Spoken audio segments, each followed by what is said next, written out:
Hi, Gopal. How are you? Good morning. Wonderful. Where are you today now? I see the rainbow in the background. I'm in Salt Lake City. That's actually a picture of the old family cabin up in Island Park, just outside of Yellowstone National Park. Wow. And this beautiful double rainbow up there. Yeah, I saw that. So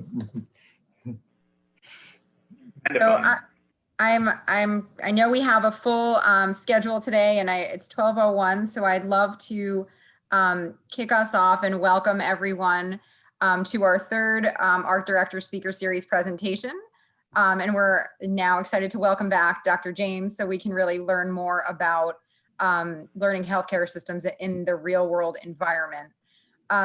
Just so everyone remembers, our goal is really to hear from health care leader experts in the industry and really kind of challenge our thinking as we continue to rethink all of our work and think about what will be most impactful for our stakeholders as we travel to the future, or as we keep moving forward. And so I'm really grateful that Mr. Khanna has really made this a priority for all of us at ARC, so we can really keep hearing from these great speakers. And we're really lucky to have Brent back to tell us more. And we really, again, just like we have in the past, this won't be an interview style. This will be Brent actually presenting to us, but we really do want to take questions from folks. So just like in the past, please use the chat function and type your questions in to me, and I'll help moderate that towards the end of his presentation.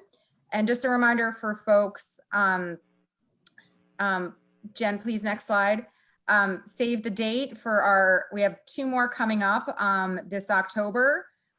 One on machine learning in the HSR PCR study. And again, this came from a request from ARC staff to really learn more about machine learning and how it was used in that study. So we're excited for that presentation.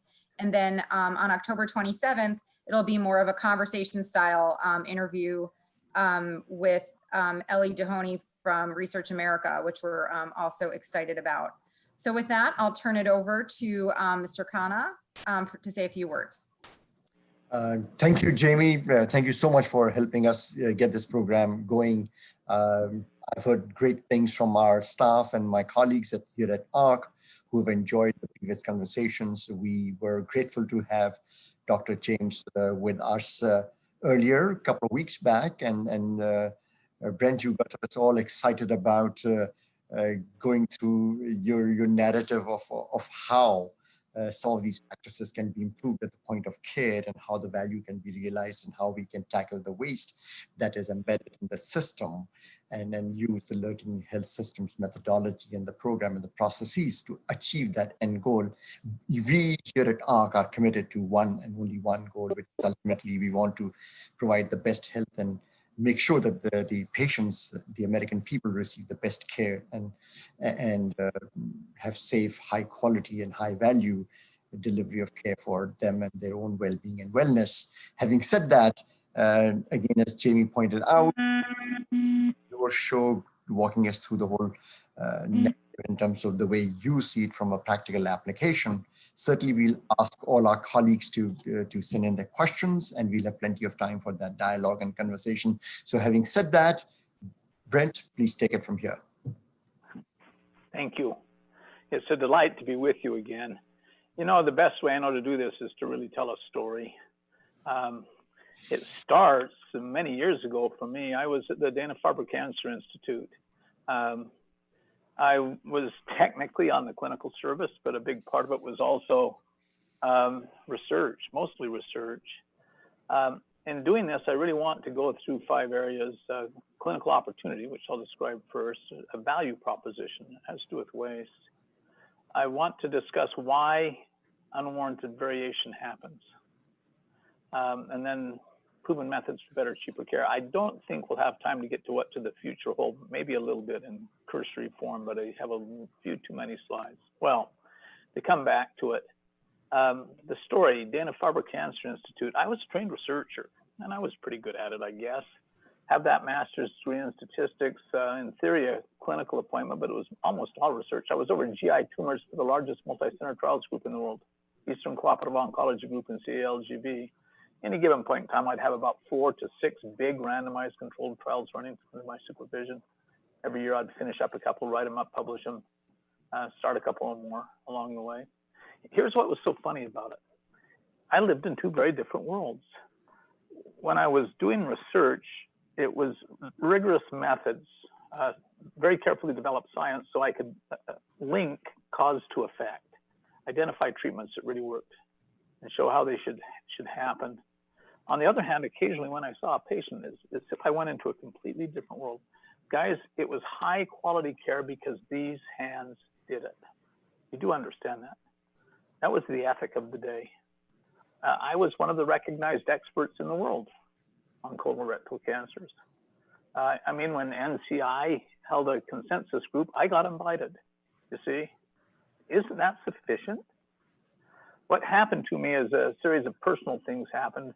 I ended up shifting from Boston out to Salt Lake City, took a job at Intermountain Healthcare, pretty much sight unseen. And well, in that job, by the way, can I just ask Jennifer, can we get my picture up too so that at least people can see me as I talk? Because I can't bounce back and forth. The first thing that I was asked to do when I got at Intermountain was to measure clinical variation.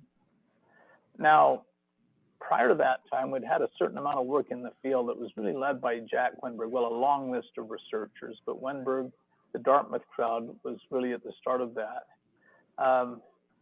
They'd looked at what's called small area geographic variation, small area geographic variation analysis, and had shown massive variation from one place to another.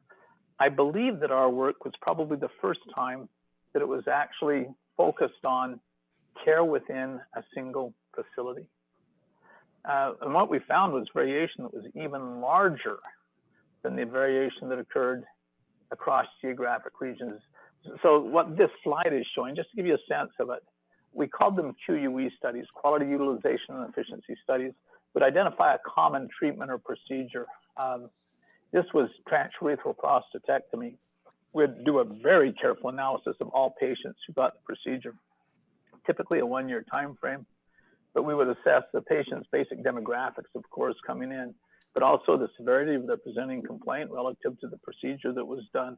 Would identify and stage every comorbid illness, would identify and stage every complication of care, would track long-term outcomes. I believe, again, I can't prove this, it's probably the most rigorous approach to this that's ever been undertaken. Quite expensive. Way back in 1986, 87, these studies cost about $50,000 a piece, almost all in extracting data so that we could form a cohort of patients that, so far as we could tell, were statistically identical. Same patient coming in, same patient going out. And then in that context, we looked at practice. Intermountain had a special tool called an activity-based costing system that gave us very granular data for about half of the items we wanted to track. We had a series of other clinical items that we needed to track. Well, teams of physicians and nurses identified those. On transurethral prostatectomy, though, we ended up tracking about 90 factors. This slide shows 2 of them, just to give you a sense of what was going on. 16 high volume surgeons. We took the low volume people, broke them out separately, and looked at their care separately. So these were all people who had a sufficient volume of cases that they should have had a pretty standard approach, you see, statistically significant volumes for each surgeon. The little green squares show true surgical procedure time, not billed OR minutes. The surgeons didn't want to be held accountable to the financial people. This was from when they inserted their resecting uroscope and started to resect prostate tissue to when they pulled it and said they were done. It's in the anesthesia notes pretty accurately, by the way. The little red circles are grams of prostatic tissue removed. That's the purpose of the procedure. Well, if you examine the slide up at the top, 90 minutes was the longest people took. The shortest is over with physician K on the left. That's 38 minutes. It's more than a 2.5-fold difference in surgical procedure time. If you look at the grams of tissue removed, it goes from a low of 13 grams for physician G to a high of 42 grams for physician J. That's more than a 3-fold difference. Well, we examined 6 clinical areas: transurethral prostatectomy, community-acquired pneumonia, total hip arthroplasty, bypass grafts, pacemakers, and I'm forgetting one. And there was one more, open cholecystectomy. There it is. But in every one of them, what we showed was dramatic variation. A later Institute of Medicine committee showed that the amount of variation inside a facility is actually larger than the amount of variation that we saw across geographic regions. Now, the difference with this study, of course, was the care that went into getting a fair, comparable patient cohort. You see the idea. Now, the reason I show you this, it's part of a larger problem. So back at the run-up to the ACA, this was 2009, I testified 4 times to various congressional committees. Of course, the Committee of Record for Health Policy in the United States, the Senate Finance, twice there. Well, I was trying to prepare a way of looking at the variation literature to a group of, how to say it, competent, intelligent lay people, but non-clinical people. If you did a Medline search at the time looking for articles in the peer-reviewed literature demonstrating variation in clinical practice, when I tried it, I rolled out not quite 40,000 articles. An amazingly big literature and surprisingly consistent in findings across a very wide scale, massive variation. Well, I was trying to break it out to make it a little bit more approachable, a little bit more understandable. What I did was break it out into 4 subtypes, 4 main subgroups within it. And I just want to quickly run through them. Number 1, we've just been talking about it, variation in clinical practice. The problem is the geographic variation, the variation within a single facility. The variation was so large that it was pretty much physically impossible that all patients, even with full access to care, could be receiving good care, state-of-the-art top-line care. It was just incompatible with the amount of variation that we were seeing. But that was problem number 1. Number 2, some researchers, the real ringleader for this was Bob Brook, a senior attending in internal medicine at UCLA, chief medical officer at Rand, led a team, a very, very strong team. Lucian Leap, Mark Chaston, part of that team. They said, well, maybe we can explain geographic variation through something they labeled inappropriate care. It was purely a medical definition. Care was judged inappropriate if the risk inherent in a treatment outweighed any potential clinical benefit to the patient. They didn't look at money at all. You know, this in a profession that holds our primary maxim, first do no harm. These are the areas where we put patients actively in harm's way, where the risk outweighed any potential clinical benefit. Just shouldn't happen, you see. Well, they examined that. They went into high utilization communities for a particular treatment or procedure, low utilization communities for the same treatment or procedure, measured inappropriate care rates, developed formal instruments for assessing that. Two findings out of that set of studies. The first is it turns out inappropriate care does not explain geographic variation. If you go to a high utilization community for a particular treatment, measure the amount of inappropriate care, then go to a low utilization community, measure the amount of inappropriate care, on average, they were about the same. There was a secondary finding, though, that was much more deeply troubling. In that initial set of studies that Rand led, the high water mark was carotid endarterectomy.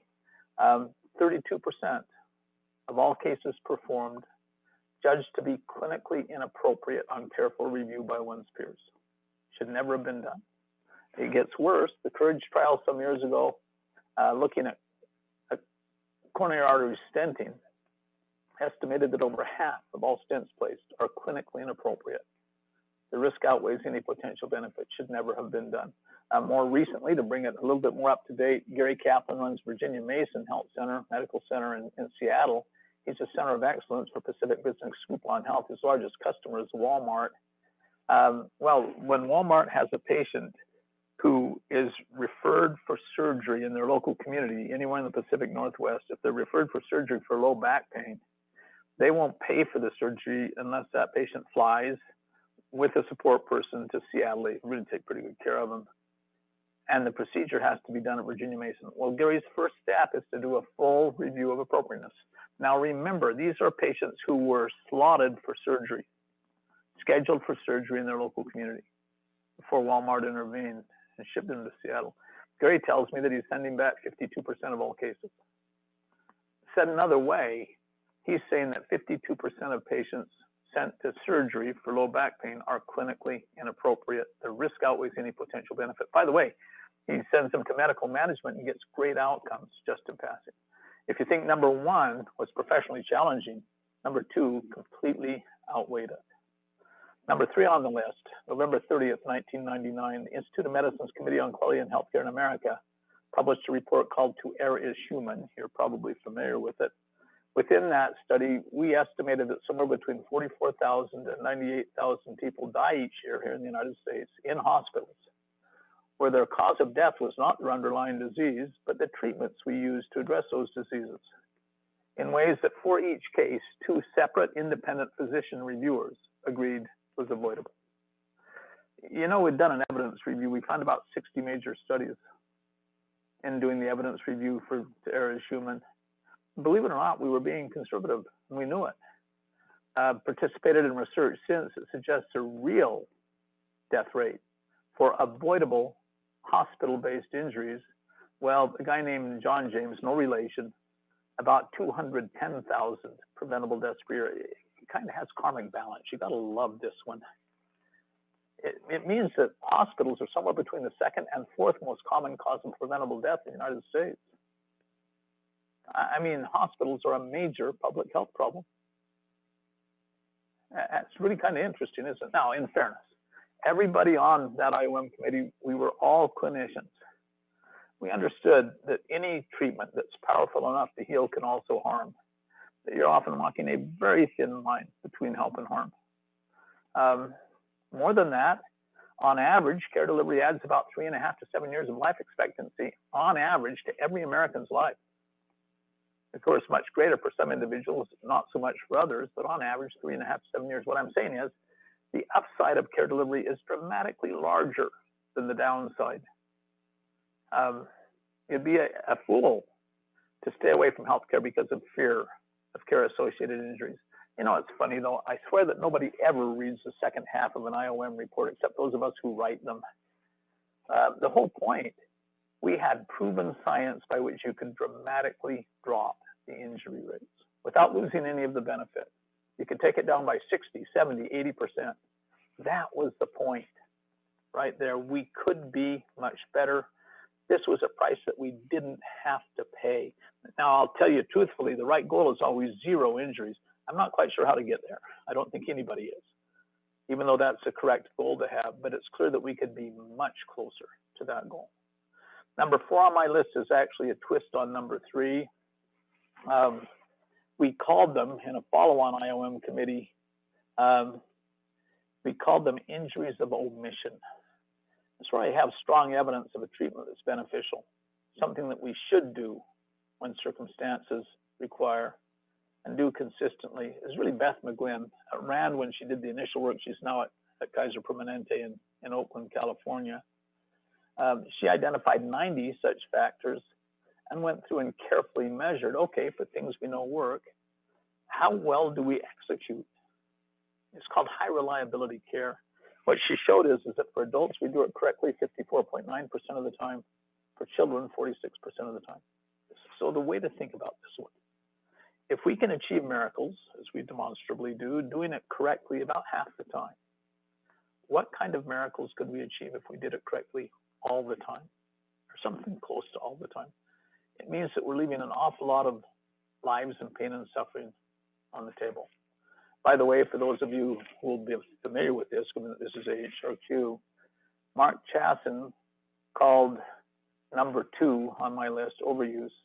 He called number 3 on my list misuse, number 4 underuse on the list. Now, an interesting point, if you take those 4 and translate them into finance, it's associated with higher costs.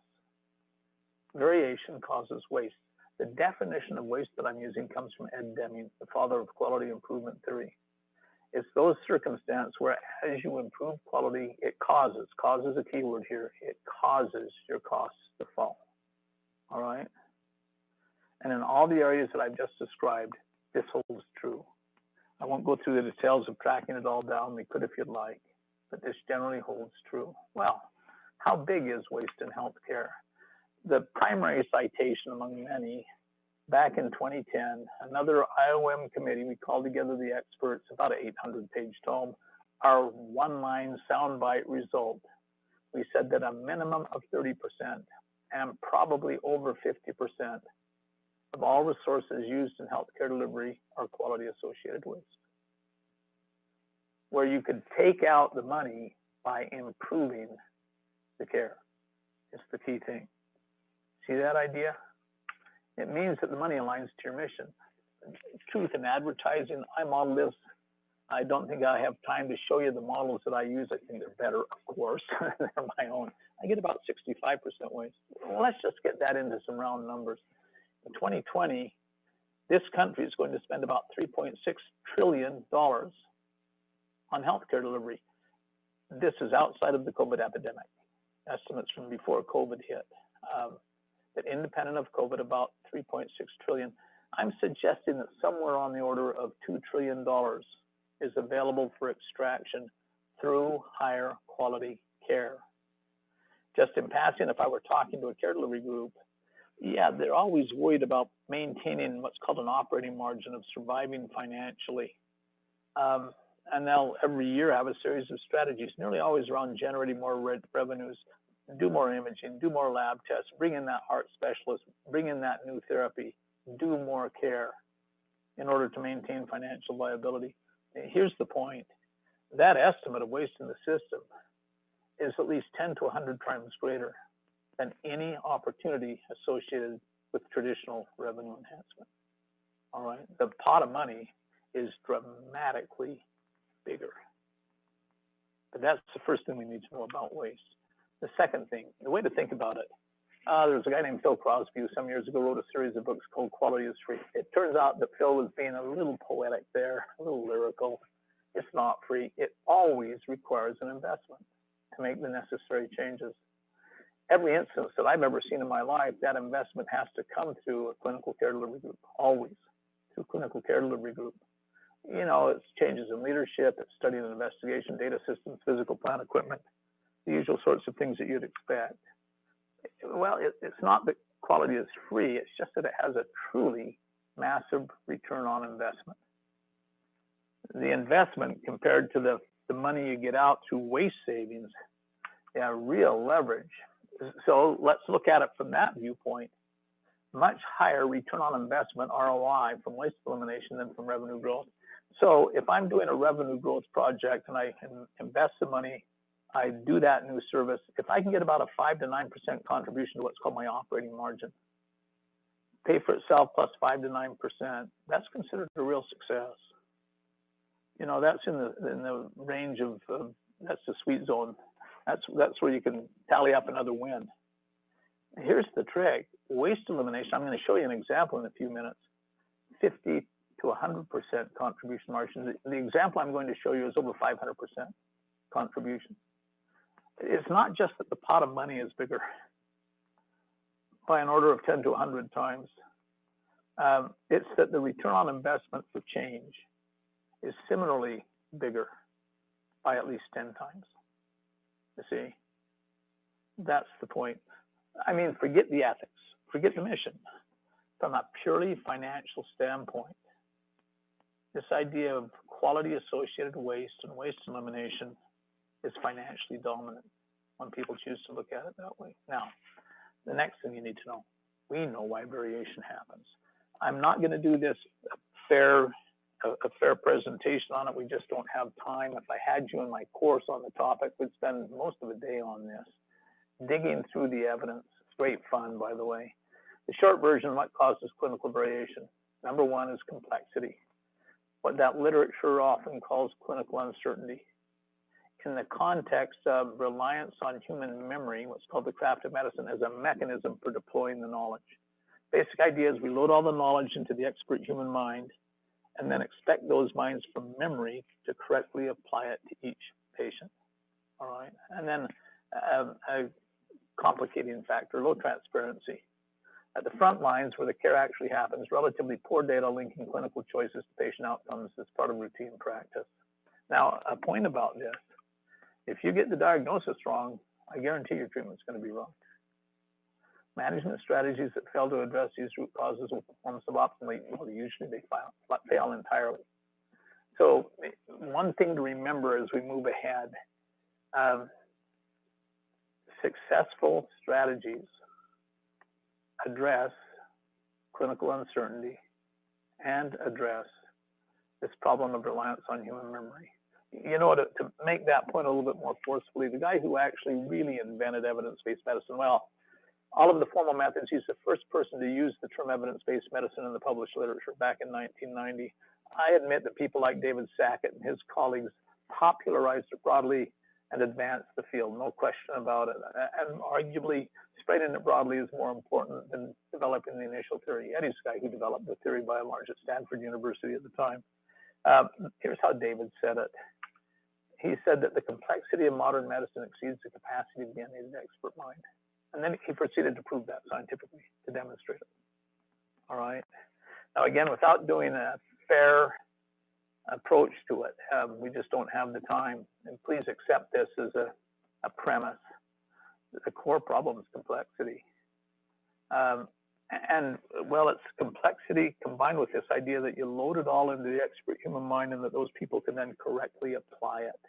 So I prepare an evidence-based best practice guideline. I publish this in an article. I ask my clinicians to read the article. Perhaps I present it in grand rounds. I do a little bit of academic detailing, train them in it. It's the funniest thing. If you ask the clinicians if this was useful, usually if it was competently done, they'll get a very positive response. They'll say, yes, this was a good use of my professional time. I learned a lot. If you ask them, did you change your practice? They will say yes. What we have, though, is a long series of studies that show if you take it to that last step, the end outcome, and say, did the practice change? Study after study after study showed no change through that mechanism. This idea that you load the evidence into the human mind and they apply it correctly breaks down consistently. So you really have a combination of two things.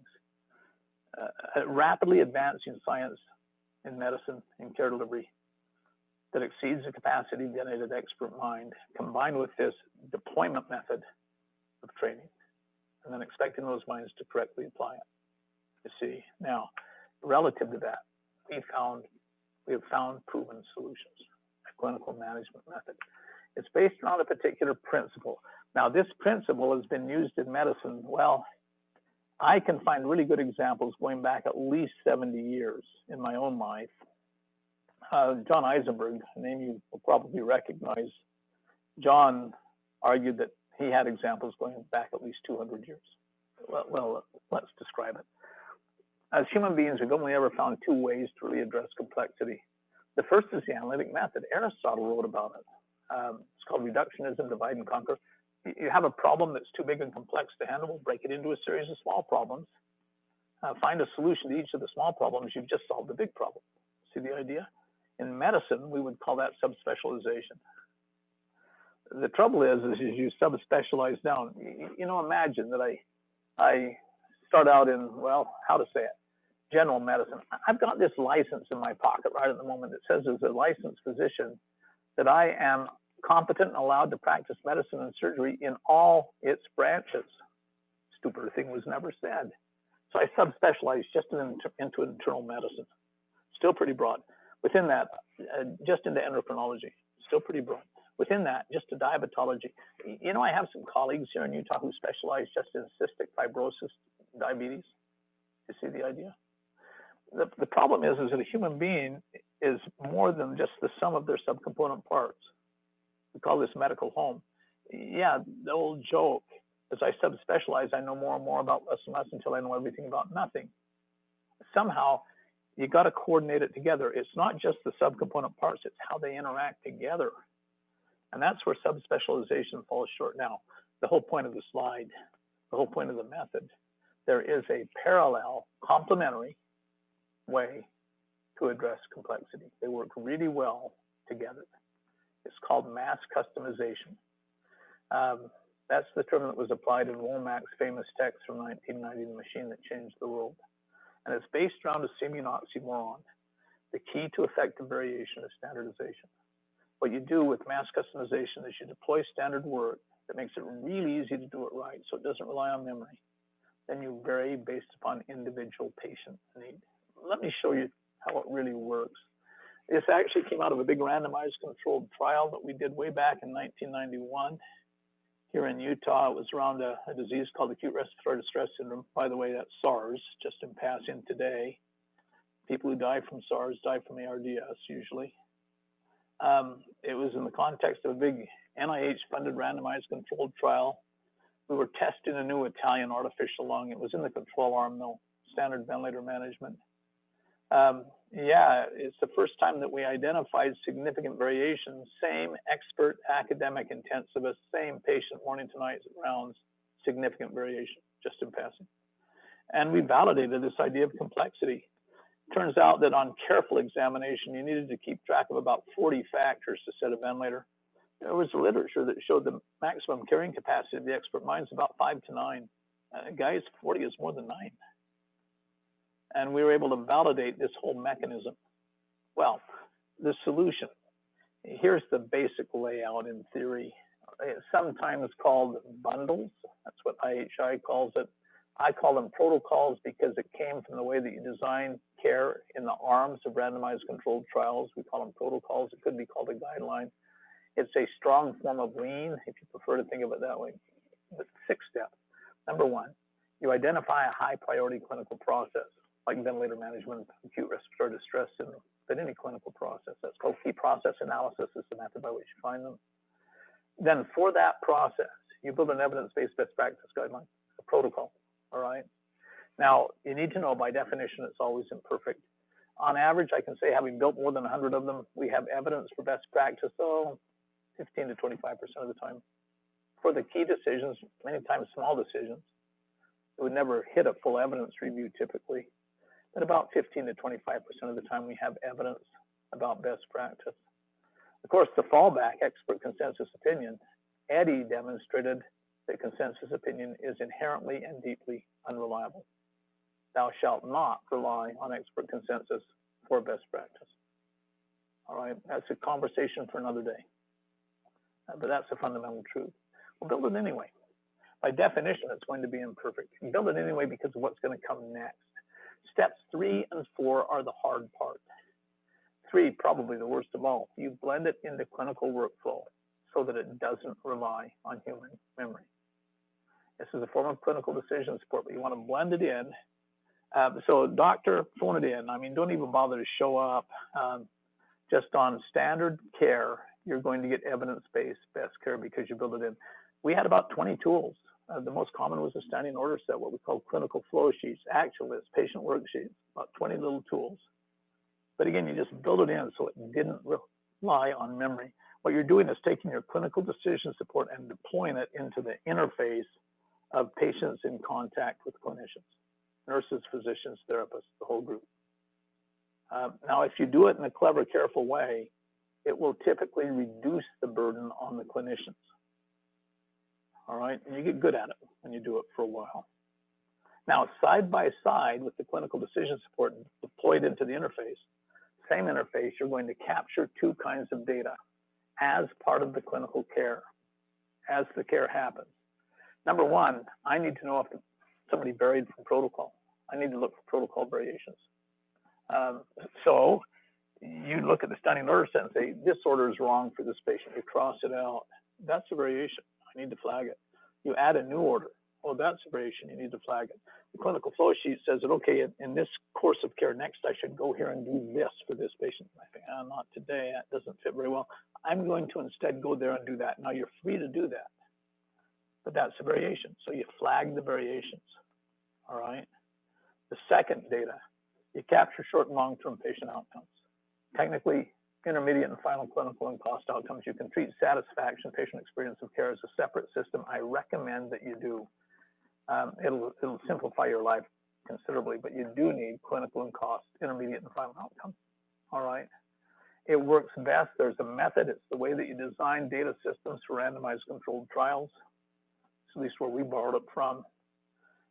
Just in passing, you'll end up with very different data sets than we're currently getting from NQF or other groups in the country. They're designed for clinical care delivery and operations, for that interaction between a clinician and a patient. Oh, they will contain all of the data that we'd want for those other purposes in much more robust forms, but it's designed for care delivery execution. And you embed it. So you capture the data real time. No lag, no abstracting, but real time. If you do it well, again, it will not be a burden. It tends to be the things that those clinical teams must have to do their job. Now, if I've got those pieces, step 5 is the fun one. So I put it in red. The way I used to say it to clinicians here in Utah, ladies and gentlemen, it's not just that we allow or even that we encourage, we demand that you vary from protocol based on individual patient need. I've got strong evidence that I can't write a guideline that perfectly fits any patient, with some rare exceptions. And doctor, nurse, that's why I've got you. I need a thinking mind at the interface who can adjust to this individual, unique person under our care. See the idea?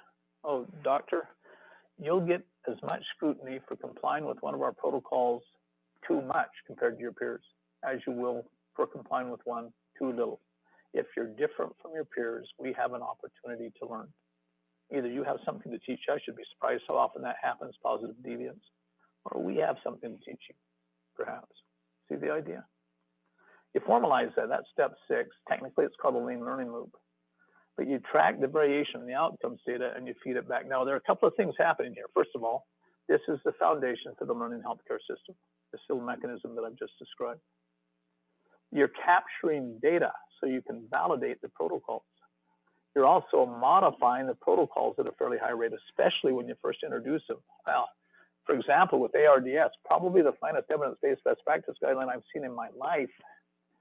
Across the first 4 months of using this mechanism, we put more than 125 changes into that guideline and tuned it toward truth in our setting. See that idea? You have to have that tuning mechanism. I've done it over 100 times. It happens every time. There's a difference between theory and reality. Theory is always an oversimplification, an abstraction. Reality is the devil down there in the details, and you have to have a mechanism for tuning theory to reality. Of course, the other thing we were getting is we were getting validation data. We can show you exactly how that protocol ran. We were set up from a data standpoint that we could tell if a change was an improvement. We could measure it, you see? It was built in as part of the whole system. So the foundation for a learning healthcare system, it resulted in the system where I worked in more than 100 disease-focused registries that accounted for about 80% of all of our care delivery, where I had a complete set of clinical and cost, intermediate and final outcomes. Tracked real time, usually it was available within about a day, that I could use not just to deliver the best care in the world, but I could also use as a formal framework for studies, especially clinical effectiveness studies, right in AHRQ's sweet spot. But those are the elements that you have to have in place for that. Now, first time we tried it was with acute respiratory distress syndrome back in 1991 in the context of that big trial. The actual results, we were, of course, examining the most seriously ill patients to target in on largest clinical effect.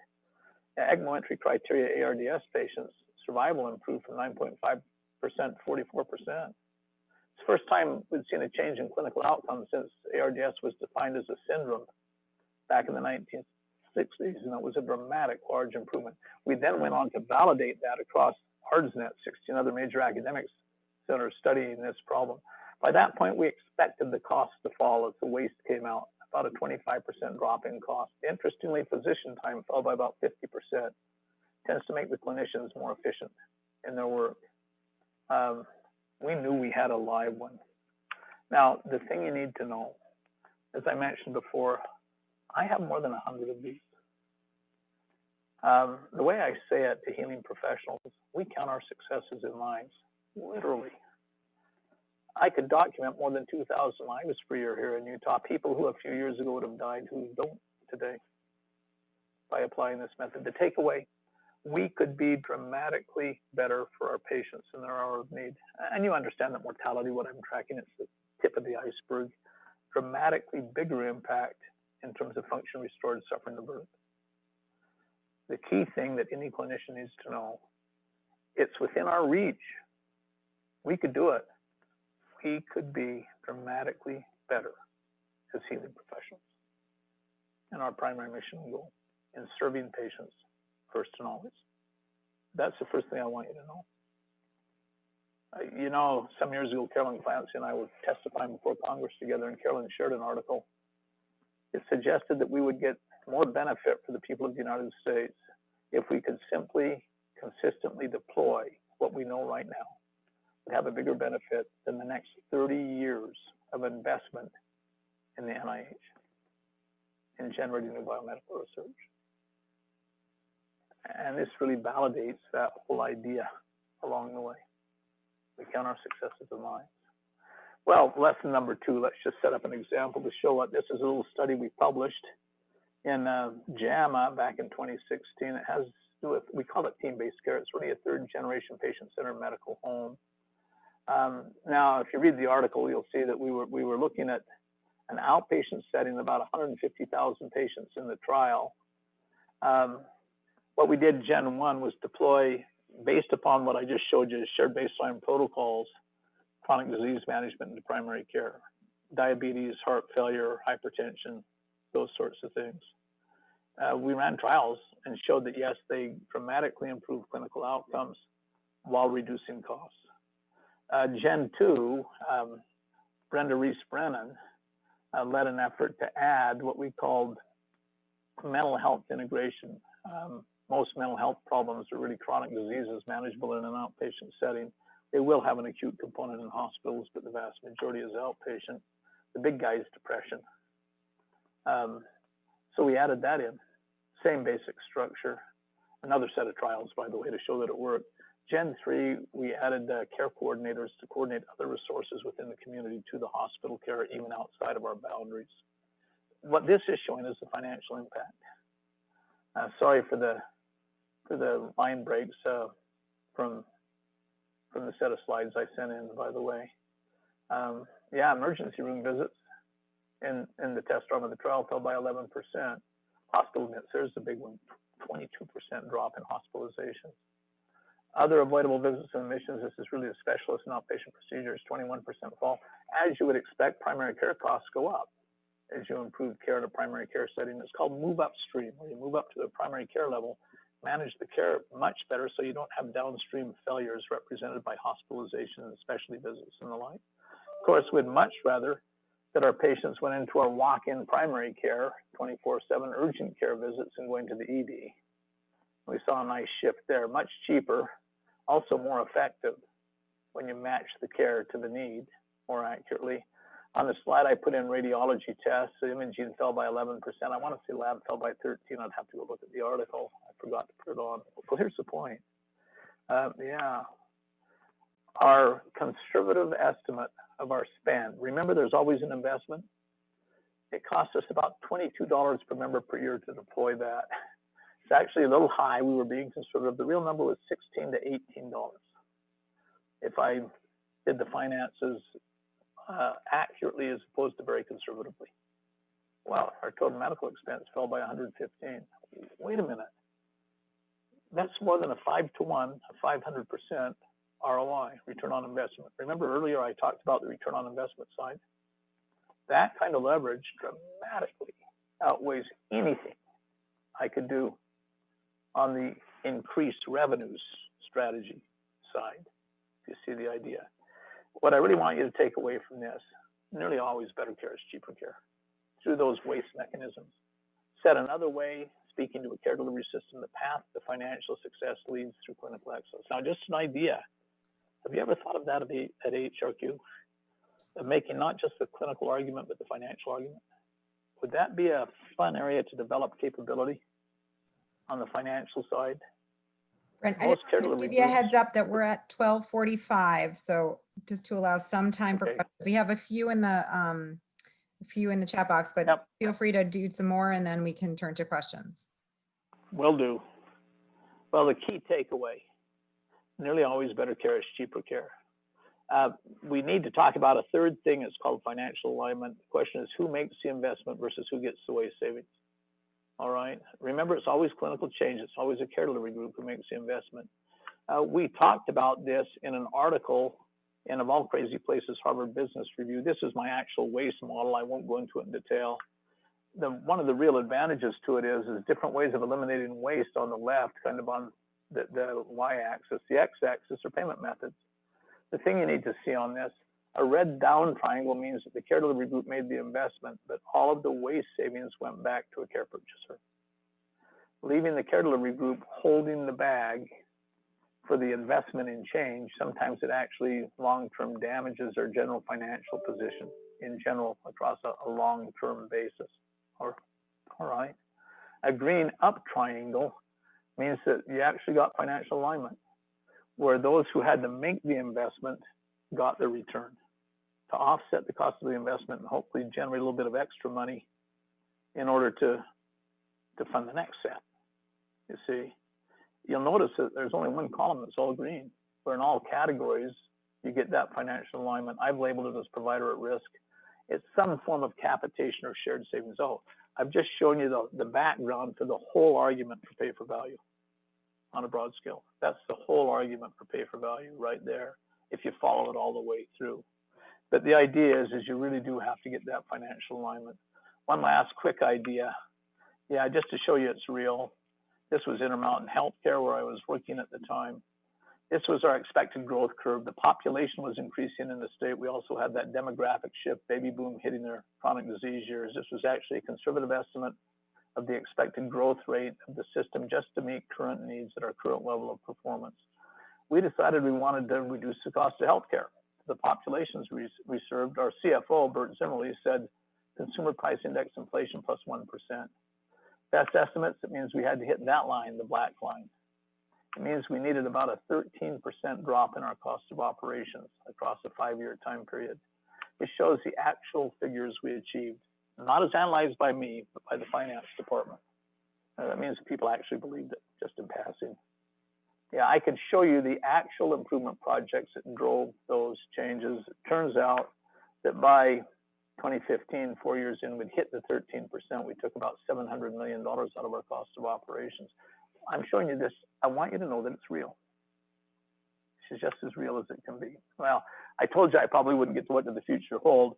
I have a series of forward-looking indicators that suggest that the whole country is shifting in this direction. I can go through them if you'd like. I think that it's unquestionable that we're moving not just fairly rapidly, but with increasing speed. I've given you the whole argument about why. So with that, Jamie, let's call it quits and answer questions for a while. Not hearing you, you're on mute. Sorry, it happens sometimes. Thank you so much. We have a couple questions I can see in the chat. If there are others who want to ask, feel free to type it in. I see one that says, where should we focus on primarily to reduce waste? And I'll say that you mentioned, there's a lot of variation that's happening, and why that is it's due to complexity. But we at ARC, as we think about the tools and ways that we can help health systems who don't have the you working in their system, what can we do to help them, and where should we focus primarily to reduce this waste effort as we communicate our work to stakeholders? My favorite approach to that, Jamie, is the little waste model that I skipped past. It actually has some very attractive features. I think it's generic. It covers everything that I've ever seen. It turns out the waste is nested. If you think about it a bit, that's obvious. I have to take out all of the inappropriate care before I talk about doing the care efficiently and right underneath, if you see what I mean. And it reflects that. It has a couple of other really nice features. It ties straight to financial payment mechanisms. What I did on this slide is when I model it, see that column in light green that says % of all waste? Mm-hmm. Now this is for my modeling. I'll defend it, but on the other hand, it could adjust. Down at the bottom, it's really supply chain efficiencies at the level of care delivery operations in terms of cost per unit of care for any single item you use in care. It's only about 15%. Within case utilization, that's that little QUE study, clinical variation, patient safety, avoidable patient injuries. It's about 40% of the opportunity. The big one up on top, case rate utilization, number of cases per population, that's population health. It's about 45%.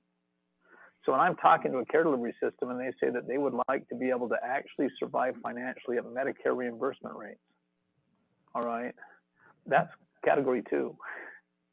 If I get somebody who's vertically financially aligned through partnership, through ownership, some way, that means that I get a much bigger chunk on the table to attack. And I can give you specific examples. We pulled an awful lot of money. That slide I showed you about the $700 million, it was almost all type 2 and type 3 interventions. You see, and I can give you specific examples that actually produce the results. So it would be hitting at that level. Clinical variation is number 2, and then population level, that's where appropriateness of care comes into play. Not just inappropriate care, it's giving patients a fair choice. We discovered, this was David Wenberg's work, mostly he was still at Dartmouth at the time, showing that utilization rates for common elective procedures like total hips, total knees falls by 40 to 60% if you give patients a fair choice. So shared decision making. And then number 3 in that category, it's what I showed you with team-based care, move upstream strategies to prevent downstream hospitalizations. It's the basic idea.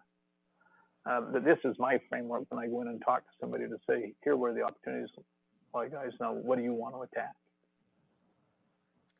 So I have one other question that came in. Obviously, you know, patient safety is important to ARC. You've been an important supporter of that. But do high rates of inappropriate care play into preventable care-associated injury and death? The short answer is, of course. The simple fact you did the case means that you've harmed the patient.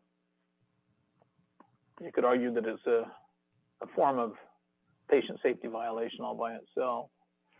The thing that is really an opportunity that's getting some real attention now, it's been well known for a number of years, it's misdiagnosis. We know that 10 to 20% of initial diagnoses are incorrect. So what happens is, if I get the diagnosis wrong, I apply a series of treatments. There is no benefit, there are only harms. Right. And so you know, obviously it's a bit of a continuum, but does it overlap? Of course. With the whole patient safety thing. Now, from a functional standpoint, I don't much care. Because when I start to get the care right, the methods I use for category 2 and 3 are the same. It's all around mass customization, standard work around which you vary with a robust measurement system. The methods are the same. Patient safety is a subset of general clinical management, general quality improvement when you approach it from this way. So how we subclassify it, what we name it, is not nearly as important to me as making the care better. You see what I mean? Yeah. And the methods are the same, so here we go. Let's go do it.